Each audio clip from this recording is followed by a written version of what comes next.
الحمد للہ وکفا والصلاة والسلام علی سید الرسل وخاتم الانبیاء اما بعد۔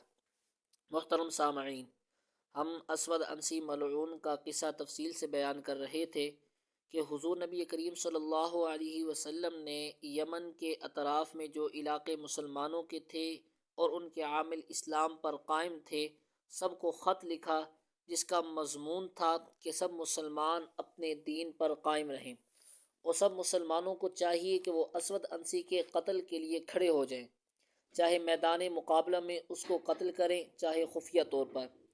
اس خط کو مدینہ منورہ سے ایک صحابی وبر بن یخنس رضی اللہ تعالی عنہ نے لے کر مختلف علاقوں کے عمال تک الگ الگ طریقوں سے پہنچایا۔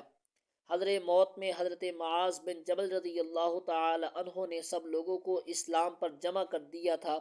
نجران والوں نے بھی یہ خط پڑھا۔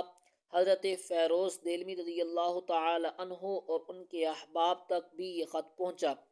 اس خط اور حضرت فیروز دہلوی رضی اللہ تعالی عنہ کی محنتوں سے ایک فوری فائدہ یہ ہوا کہ اسود عنسی کی فوج کا جرنیل قیس بن عبد یغوث خفیہ طور پر مسلمان ہو کر حضرت فیروز دہلوی رضی اللہ تعالی عنہ کا ہمراز بن گیا اور اسود کے قتل کی منصوبہ سازی کرنے لگا۔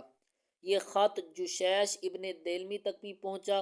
اس نے اسود عنسی کے قتل میں بنیادی کردار ادا کیا۔ بہرحال حضرت فیروز دہلوی، دازویہ، زاز، قیس بن عبد یغوث اور جشیش بن دہلوی کی صورت میں یہ ایسا گروہ تیار ہو گیا جو اسود عنسی کے گھر کے لوگ تھے، لیکن اس خبیث کے پاس شعبدہ بازی کا ایسا فن تھا کہ جس کے سامنے سب کاوشیں بے اثر تھیں۔ پھر عمومی قوت وہ شیطان حاصل کر چکا تھا، لیکن اللہ تعالی نے بالآخر مدد کی اور مسئلہ ختم ہو گیا۔ آگے کیا ہوا یہ انشاءاللہ العزیز اگلی قسط میں۔ اللہ تعالی ہم سب کو ختم نبوت کی پاسبانی کی توفیق عطا فرمائے۔